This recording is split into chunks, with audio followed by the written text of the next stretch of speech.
Mirador, la grande messe de l'investigation journalistique, la plus grande tribune politique de la Guinée. Avec Aboubacar Diallo, Talibé Bari, Mohamed Mara, Mamadou Ri Diallo, Akoumba Diallo, Kabinet Fofana, Mamadou Diambaldé. Bonjour à tous, bonjour à toutes. Nous sommes le 13 décembre. Le plaisir de vous savoir très nombreux à l'écoute de cette émission. Le plaisir de vous savoir aussi nombreux à nous pratiquer via nos canaux digitaux. Vous êtes à l'étranger, vous êtes sur www.filmguinée.com ou sur la chaîne YouTube de Film 24 ou encore sur la page Facebook de Film Guinée. Merci de nous choisir. Merci de votre fidélité. Tout en goguette, toute l'équipe donc mobilisée pour vous servir jusqu'au port de 11h sur notre antenne. À la une, le ciel ne s'est certes pas abattu sur la Guinée, mais la CEDEAO reste droite dans ses bottes et ferme sur ses arçons au sujet de la transition guinéenne. Au cours de son 60e sommet ordinaire tenu hier à Abuja, au Nigeria, l'organisation sous-régionale, tout en notant des avancées enregistrées dans le cadre de la conduite de la transition en cours en Guinée, a réitéré, marteler ses exigences, celle de définir un chronogramme devant conduire au retour à l'ordre constitutionnel en Guinée dans un délai de 6 mois. En effet, la conférence des chefs d'État de la CEDEAO a insisté de nouveau hier sur la nécessité de respecter le délai de 6 mois précédemment décidé pour la tenue des élections et mis de nouveau la pression sur les autorités de la transition de soumettre rapidement le chronogramme pour les élections devant se tenir dans le délai arrêté. La CEDEAO a-t-elle décidé de resserrer le taux sur la junte guinéenne? Comment le CNRD va-t-il s'y prendre? Mirador se penche sur les conclusions de ce sommet de la CEDEAO. Le gouvernement de la transition entend visiblement faire feu de tout bois. Il vient d'ouvrir plusieurs fronts sous l'impulsion du président de la transition qui pousse ainsi l'équipe de Mohamed Beavogui à faire des résultats. Effort de moralisation de la gestion publique à travers notamment la création d'une cour de répression des infractions économiques et financières, création d'une commission interministérielle de récupération des biens de l'État, état des lieux de la gestion des établissements publics administratifs EPA, renouvellement du personnel des cabinets ministériels, mise à la retraite massive des fonctionnaires et d'éléments des forces de défense et de sécurité. Bref, le gouvernement de la transition n'y va pas du tout de même morte.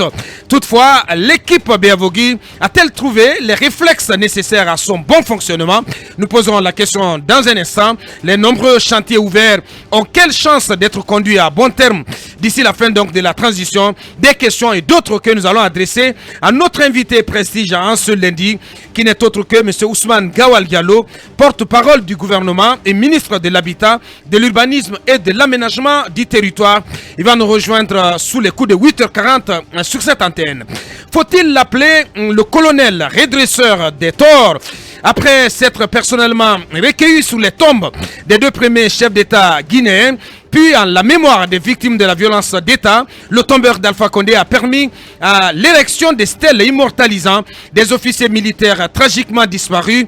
Et comme pour réparer une injustice vieille de près de 4 décennies, il y a 72 heures, le colonel Mamadi Doumbouya a restitué par décret la villa de Bellevue à la famille du premier président de la Guinée indépendante. Ainsi, les célèbres cases de Bellevue, bâties par Feu Sékou Touré sur un domaine qu'il a acquis alors qu'il était maire de Conakry, retourne dans le patrimoine de sa famille. Qu'est-ce qui a réellement motivé cette décision du colonel Doumbouya? Éventuellement, la famille héritière pourrait-elle louer ou vendre la villa Bellevue à l'État guinéen? Monsieur Oyegui Lavogui, il est secrétaire général du parti, le PDG RDA. Il sera avec nous dans la deuxième partie de cette émission. Des jeunes du RPG Arc-en-Ciel réunis sous la bannière du Front National pour la libération du professeur Alpha Condé, Fonal Prac, ont visiblement réussi à ameuter une partie de l'opinion.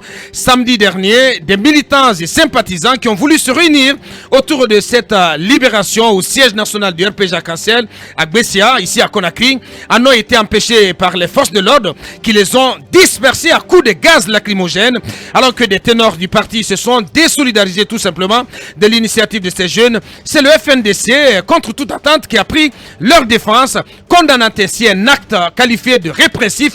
Depuis, la surprise et la confusion sont de mise au sein d'une partie de l'opinion publique ici en Guinée. Alors, le cas Alpha Condé menace-t-il désormais la quiétude de la transition? Comment décoder la posture choisie par le Front National pour la défense de la Constitution?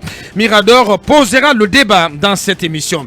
L'audience prévue ce lundi à la Cour d'appel de Conakry va-t-elle aboutir à la mise en liberté provisoire de Ousmane Niéloï Diallo? Nous posons la question. C'est en tout cas ce que demandent les avocats du célèbre jeune communicant du RPG Arc-en-Ciel qui se faisait appeler le ministre de la Défense d'Alpha Condé sur les réseaux sociaux. Une audience critiquée cependant dans cette émission lundi dernier par Maître Pépé Antoine Lama, l'avocat de la plaignante Kadiatou Biro Diallo dite Deka.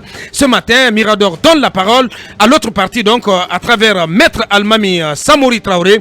Il est l'avocat de Ousmane Niéloï Diallo. Il s'exprimera vers la fin de cette émission. Voici donc le menu assez copieux que nous vous servons ce matin. Merci encore une fois de nous choisir. Bienvenue.